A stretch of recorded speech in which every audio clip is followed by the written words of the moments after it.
బండి సంజయ్ మాటను బీజేపీలో పట్టించుకోరు. బండి సంజయ్ మాటకు మేమేం స్పందించాలి? వాళ్ళు ముఖ్యంగా ఇప్పుడు లిక్కర్ స్కామ్లో ఉన్న కవితని అన్ని రోజులు ఎందుకు వేసారు? వాళ్ళు అరెస్ట్ చేయకుండా అన్నీ చేసినాక తర్వాత కూడా ఎందుకు చేశారు? ఇవాళ బీజేపీ తర్వాత బీజేపీ బీఆర్ఎస్ రెండు కూడా కలిసి బొమ్మకు కాయిన్కి బొమ్మ బొరుసులాగా పనిచేస్తున్నారు వాళ్ళు. ఆ రోజు మేము అంత పెద్ద కార్యక్రమం చేస్తుంటే దాన్ని డైల్యూట్ చేయడానికే కేటీఆర్ని ఈడీ పిలిచినా ఏసీబీ పిలిచినా ఆ ఇష్యూ పబ్లిక్లో పోకుండా మా పార్టీ ఆఫీస్ మీద అటాక్ చేసింది ఎవరు? బీజేపీలే కదా. మేము డెమోక్రటిక్ వేలో ప్రియాంక గాంధీని ఏ విధంగానైతే మాట్లాడారో తప్పు అని చెప్పి ప్రతిసారి బీజేపీ వాళ్ళు డైవర్ట్ చేయడానికే గాంధీ ఫ్యామిలీ మీద చేస్తుంటారు. అందుకని ఈరోజు మేము కేటీఆర్ కానీ కేసీఆర్ కానీ law will take a own course. మేము దాంట్లో ఏమి ఇన్వాల్వ్ అయ్యేది లేదు. తప్పు చేశారు కాబట్టి తప్పకుండా పనిష్మెంట్ ఇవ్వాలి, కాకపోతే రేపు అవుతుంది. అది బండి సంజయ్ గారు ఆలోచించుకోవాలి. గతంలో వాళ్ళు ఎన్ని తప్పులు చేసిరు ఏంది, ఆ ప్రభుత్వం వాళ్ళు పెట్టుకొని కూడా ఈడీ కేసులు అయిన వాళ్ళందరినీ వాళ్ళ పార్టీలో చేర్చుకొని వాళ్ళ మీద ఎందుకు యాక్షన్ తీసుకోలే ఏంది, వాళ్ళని ఎందుకు అరెస్ట్ చేయలే ఏంది అనేది ఆయన ఆత్మవిమర్శనం చేసుకోవాలి. ఆయనకే వదిలేస్తున్నాం. ఏదైతే లొట్టపీస్ కేసు అన్నారు కేటీఆర్ గారు, అంటే వస్తున్న పరిణామాలు అలా ఆలోచించవచ్చా? అంటే తెలంగాణ ప్రజలు అంటే 31వ తారీఖు అరెస్ట్ అవుతారనేసి 2వ తారీఖు అరెస్ట్ అవుతారని చెప్పేసి కాంగ్రెస్ ప్రభుత్వం చెప్పింది. ఇప్పుడు వెళ్ళి విచారణకు వెళ్ళి వచ్చేస్తున్నారు. ఇది ఈ వ్యాఖ్యలు ఎలా చూడవచ్చు? తెలంగాణ కేటీఆర్ గారు లొట్టపీస్ కేసు అన్నాడంటే 10 సంవత్సరాలలో ఇప్పుడు ఎలక్షన్ పొయ్యే ముందటనే ఈ కార్ రేసింగ్ దాంట్లో లొట్టపీస్ కేసు అంటున్నాడు. అంటే 10 సంవత్సరాలలో ఇంకెంతెంత పెద్ద స్కామ్స్ ఉన్నాయో కదా. అంటే దీనికంటే పెద్ద పెద్ద స్కామ్స్ ఇంకేమున్నాయో ఆయన దృష్టిలో ఉన్నట్టుంది అది. అందుకని ఇది లొట్టపీస్ కేసు అంటున్నాడు ఆయన.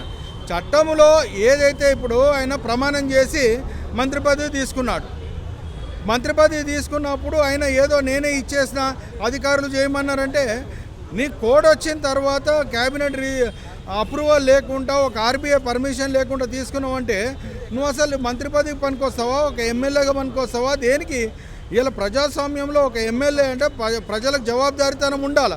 జవాబుదారీతనం లేకుండా ఒక ఇష్టానుసారంగా అంటే మాదే రాజ్యం, మాదే కుటుంబం, మాదే ప్రభుత్వం అన్నట్టు ఇష్టం వచ్చినట్టు చేస్తే తప్పకుండా చట్టం వాళ్ళ పని వాళ్ళు చేసుకుంటూ పోతారు. హరీష్ రావు గారు ఈ మధ్యలో పుష్ప 2 ఈవెంట్ అంటే ఆ ప్రమాదం తర్వాత తెలంగాణ రాష్ట్రంలో అసలు ప్రీమియర్ షో అంటే ముందస్తు షోలు ఉండవు అనేసి అసెంబ్లీలో ప్రవేశపెట్టారు.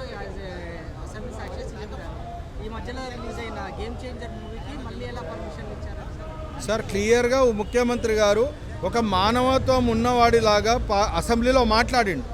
ఒక అల్లు అర్జున్ తప్పు చేసిన తర్వాత మొత్తం ఇండస్ట్రీ మొత్తం కూడా పోయి అల్లు అర్జున్ని పలకరించారు. కానీ ఒక మహిళ, పేద కుటుంబం నుండి వచ్చిన మహిళ, వాళ్ళు ఏదో ఆ సినిమాకి పోయి చనిపోతే వాళ్ళని ఎవరు పరామర్శించలేదు.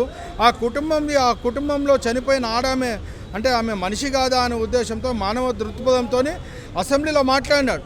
కానీ దాని తర్వాత ఇండస్ట్రీ వాళ్ళందరూ వచ్చిన తర్వాత వీళ్ళే ప్రచారం చేసినారు. తెలంగాణ నుండి మొత్తం ఫిలిం ఇండస్ట్రీ వెళ్ళిపోతుంది, ఆంధ్రాకి పోతుంది, చెన్నైకి పోతుంది అని చెప్పి. అట్లా ఎప్పుడు కూడా చేయలేదు రేవంత్ రెడ్డి గారు. ఈ మా ప్రభుత్వం గతంలో కూడా మరి అదే పుష్పకి కూడా స్పెషల్ షో గిట్ట పర్మిషన్ ఇచ్చినాం మేము. కానీ ఎప్పుడైతే వీళ్ళు మొత్తం అందరం కూర్చొని మాట్లాడిన తర్వాత దాని మీద ముఖ్యమంత్రి గారు ఒక కమిటీ వేసినారు. ఆ సబ్ కమిటీ తీసుకున్న నిర్ణయాన్ని బట్టి ఉంటుంది. కానీ దీంట్లో ప్రభుత్వాన్నో ఇంకోరినో బ్లేమ్ చేయవలసిన అవసరం లేదు. సంఘటన జరిగినప్పుడు తప్పకుండా దాని మీద మేము తీసుకుంటాం. అది ఒకటి. Subscribe us and press the bell icon for more interesting updates.